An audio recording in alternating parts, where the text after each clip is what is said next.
Today we are going to start lecture number 11 of our course Sociolinguistics.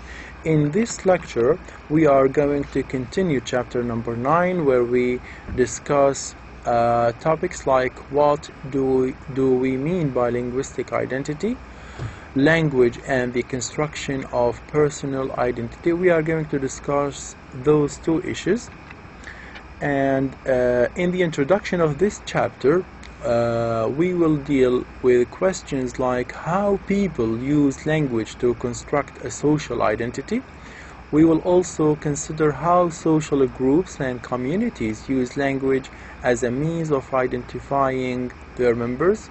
And the final question is how language relates to the national and political identities. This is a summary of what we are going to discuss today. Moving to the first question, which is what do we mean by linguistic identity? In fact, how you talk is an important way of telling us two things. When you speak a language, when you use your variety of language, you in fact are displaying who you are. You are indicating your social identity. The language that you speak will tell us the social class which you came from. Now, before we start, we need to know what is the definition of identity. What is identity? Well, in fact, identity is something which we are constantly building. Every now and then, every day, our identity has something new. We add something new to our identity. So identity is something that we build constantly, depending on our experiences, depending on the situations that we do and we have. So it is something which we are constantly building and negotiating through our interaction with others. Identity is multifaceted, which means it has many aspects. It has, for example, many abilities. What does that mean? People's identity is multifunctional, multifaceted. People shift into different identities at different times in different situations. One of the ways we display this shift is through the language that we use. For example, where you grow up, the place, the house, the home that you were grown up in, and where you went to school, and how wealthy you are, whether you have come from a rich family, a poor family, all those will be displayed through the variety of the language that you speak. So when somebody says a sentence, when somebody tries to speak about something or express his opinion of something, we will be able to know whether he is educated, is he or has come from a rich family, and the area or his background and his breeding, the place where he was brought up or where he grew up. There are certain differences that are very much obvious in the way people speak. The most obvious differences in the way people speak is either their accent or their dialect, and we know that accent refers to pronunciation, the different way of pronouncing the word, and dialect has to do with the grammatical structure, has to do with the choice of words, and third, social class and education. So we can know that the most differences between people's variety of languages is either their accent, their dialect, their social class, or the degree of education, how educated they are. What is the importance of linguistic identity? Why do we have all these topics about linguistic identity? Why linguistic identity is so important? Well, in fact, the speakers tend to use linguistic identity for different reasons. Number one, to disguise their membership of a particular social or regional group. Sometimes when you want to run away from a group of people, you used to use your linguistic identity. Your linguistic identity will disguise your membership so that you are no longer belonging, you are no longer attached to this particular social or regional group. Sometimes the reason is very much the opposite, because we use our linguistic identity to distance ourselves from a particular social or regional group. Once I feel that those people use this variety of language and I don't want to mix with those people, I tend to distance myself by using my own linguistic identity. Sometimes you want to be part of this group, so you use your linguistic identity to move closer to another group which you want to belong to, which you want to be part of. So sometimes you use linguistic identity to disguise your membership. You use it to distance yourself from a particular group, or to move to a closer group that you want to be part of, that you want to belong to. Language and the construction of personal identity. In this specific section, we will discuss two main points. Number one, how personal identities are socially constructed through the use of names. That sometimes we give our children specific names, Ahmed, Khalid, Muhammad. Those names will help construct their personal identities. We try to understand how the name that we have, that our family gives us, will affect our personal identity. We will also discuss systems of address, how we call people. Do we say Mr. So-and-so, Dr. So-and-so? Why do we use those addresses? What is the system behind this? How we refer to someone when we are talking to him or to her.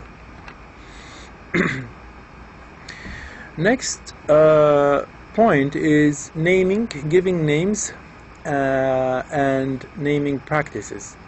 Using names is one of the most obvious linguistic ways of establishing people's identity. Names distinguish us from other members of a group. Names can sometimes carry important meanings for individual identity. Let's have an example. This is usually expressed in the writing of a Zambian writer called Simons, who says, "My name locates me in time." Notice how important he wants to tell us his name is. He's saying, "My name locates me in time and space. It gives me a sense of my own history that I not only share specifically with a generation of people in Africa, but also with all Africans." So he trying to tell us how names can carry important meaning to for individual identity. He says, "My name locates me in time and space. It gives me a sense of my own history that I not only share specifically with a generation of people in Africa, but also with all Africans." The other example that we have is from a Hindu religion, where we talk about names and naming practices. In Hindu religion, names are very important to the extent a child was given two names. When a baby is born, they give him or they give her two names. The first name was believed to give the child strength. For example, they call him this name, and they believe that this particular name will make this baby stronger. It will make this baby strong.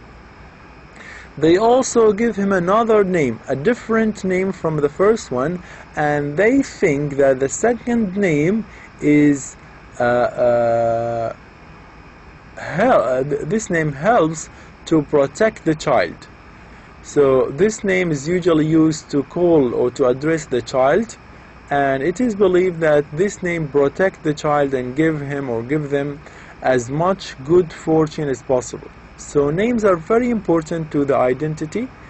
They, according to the people, to the Hindu religion, when a baby is born, he is given two names, one name to make him strong and another name to protect him or protect her. So notice how important giving a name to the identity of this person. Another name from another example is from a Jewish culture, which again indicate that names can indicate acceptance in a particular culture. For example, the giving of a name can indicate the acceptance of an individual into a particular culture or religion and to establish individual identity. The example we have, when the Jewish people call their children Pa or Pat, depending whether he or she is a male or a female in the Jewish religion. Now, this means that this person or this child has become a member of a Jewish community. So if it is a male person, if it is if it is a man or a child, a male child, for example, they call him Pat, which means this person has become a member of the Jewish community, with all the responsibility that come with belonging to this community. If it is a girl, they call her Mitzav. And once a girl gets this address, it means that she has become member of the Jewish community with all the responsibility that come with belonging to this community. So again, the giving of a name to people is very important. It has an influence on their social, on their personal or individual identity. Number two, from Christian culture, the giving of a name, or when a baby is born, sometimes they give him a saint's name at confirmation. Well, this is usually practiced in the Roman Catholic Church or in the Roman Catholic faith. So when a baby is born, they give him a name which is usually for a clergyman, which is a name for a religious person, or a name of a saint, as they call him or call her. So this is usually practiced in the Roman Catholic faith, where when they get a baby, they give him the name of a saint so that he become as religious as the saint is, for example. So this also reflects how important giving names is to our identities. We also have another example about the way the names are used in conversation. So the way we provide our name, the way we introduce names is very significant. For example, if we have two people meeting for the first time, and one is called, for example, Sally, and another is Fadi. If you say, excuse me, if you want to introduce Sally to Fadi, you say, Sally, this is Fadi, and Fadi, this is Sally. But if you introduce it with using some titles like Sally, this is Dr. Fadi. Well, in the first example, when you say Sally, this is Fadi, Sally and Fadi are of the same status. They are equal.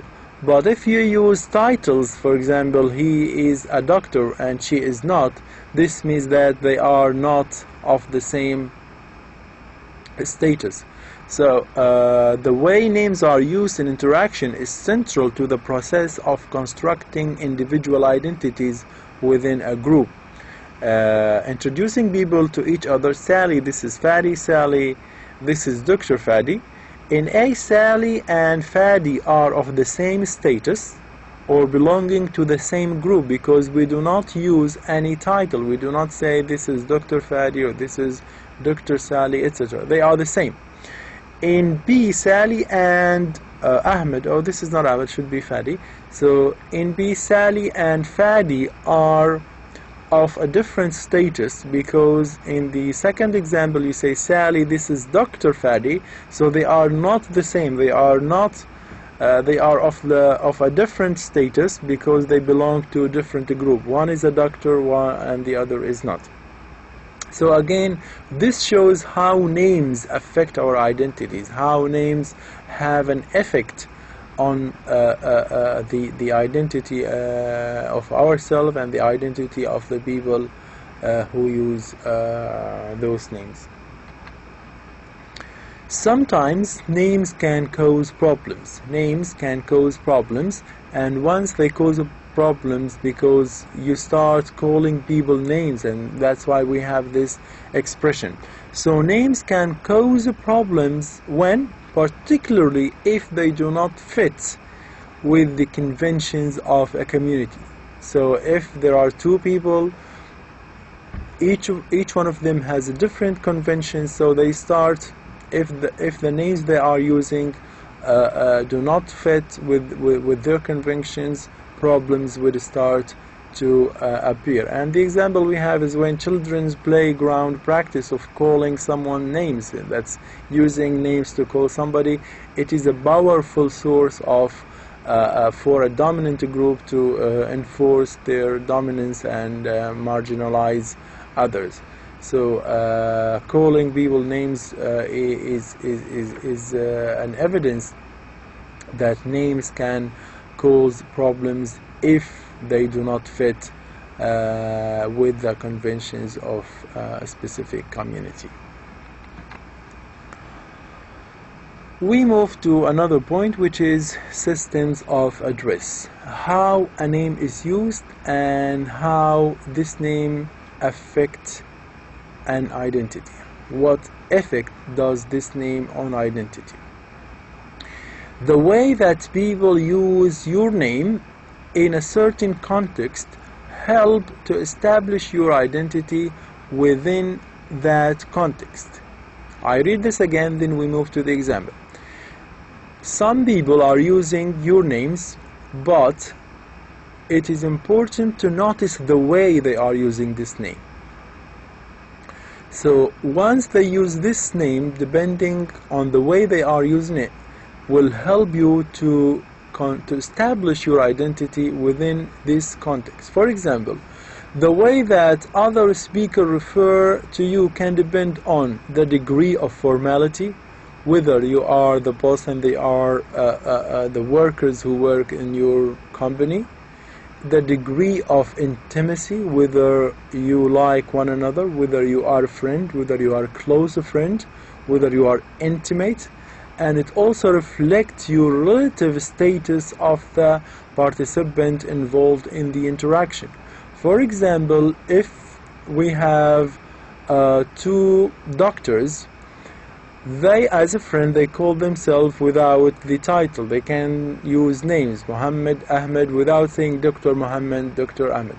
But the patient, when they have a patient in their clinic, he need, for example, to say Dr. Ahmed, Dr. Muhammad. So this shows the relative status of the participant involved in the interaction or in the conversation. So the names or the address that we use plays a very important role. It can tell us how formal the conversation is.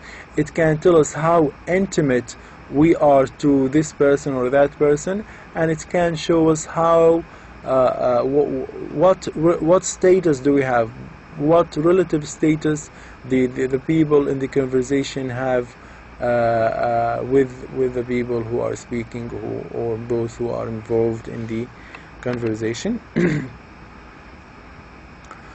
One point related to the system of address is that system of address are culturally determined. They are determined by the culture of this or that country, of this city or that city, of this place or that place. For example, in Britain, if you are addressing a judge, if you are in a course and if you want to say something to the judge, whether this judge is a male or a female, you need to use certain or specific system of address. For example, you can say your honor.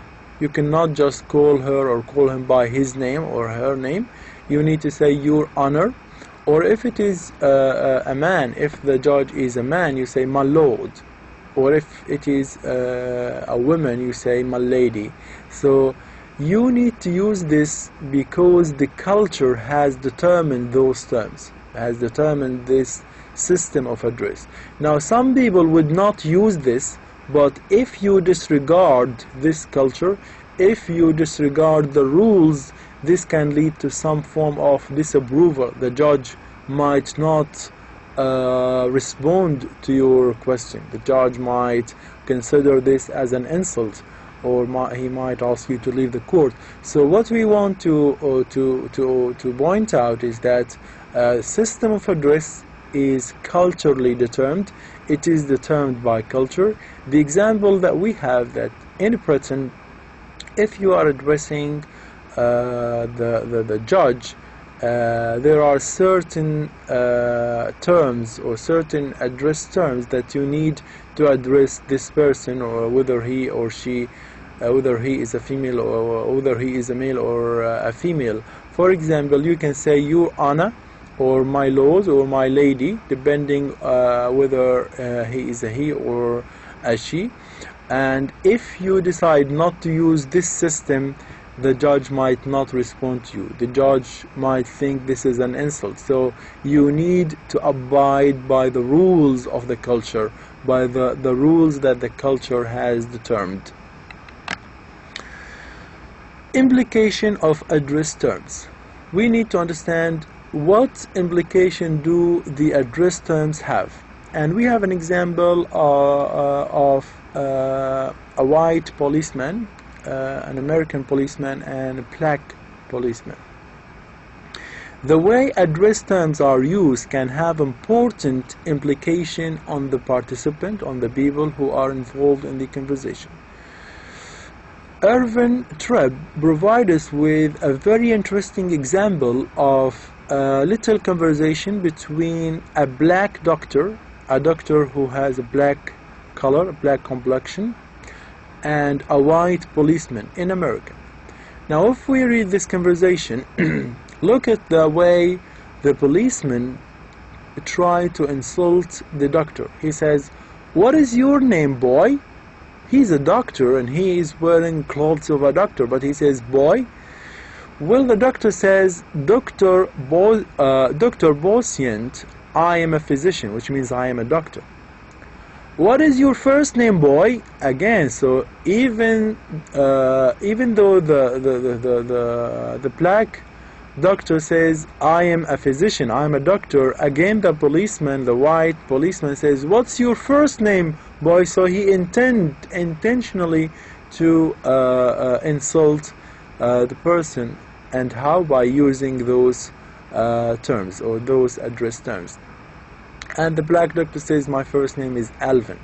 So what we need to understand, and depending on this conversation, is using the address term boy shows that the policeman is deliberately, is intentionally insulting the doctor by not acknowledging his age. Because usually you use the word boy with a little child, with a boy, with a child of say 5 to 10 to 11 years old maximum.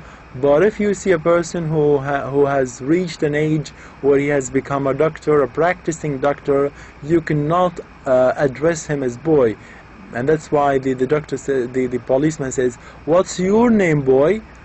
And the physician, or the black doctor, to correct him and to tell him that he is a doctor, he says, "Dr. Bosient, I'm a physician, I'm a doctor." But again the policeman says, "What's your first name, boy?" Again, so he insists on using this insulting term. So using the address term boy shows that the policeman is deliberately, is intentionally insulting the doctor by not acknowledging his age or his rank or his status. The white policeman's use of an address term boy that places him in a socially inferior position. So this policeman intentionally and deliberately want to insult the doctor because he's black, of course. He intentionally used the word boy for the second time. So he uses the address term boy because he thinks that this term will show the doctor as socially inferior, in a socially inferior position to the policeman. So the policeman refuses to recognize the doctor's adult status and professional rank. Now this is done intentionally because there is always this conflict between black and white in the United States, and this example shows us that the use of address term will have a very important implication, especially when it comes to insulting people, and specifically if they are of a good position, if they are doctors, if they have a good status in the society. This also brings us to the end of lecture number 11. We still have 3 more lectures. In the final lecture we'll try to talk about the final exam, and we'll try to give a sample of how the multiple choice question of this course might be. Thank you very much for this lecture, and see you in the next lecture. Thank you very much.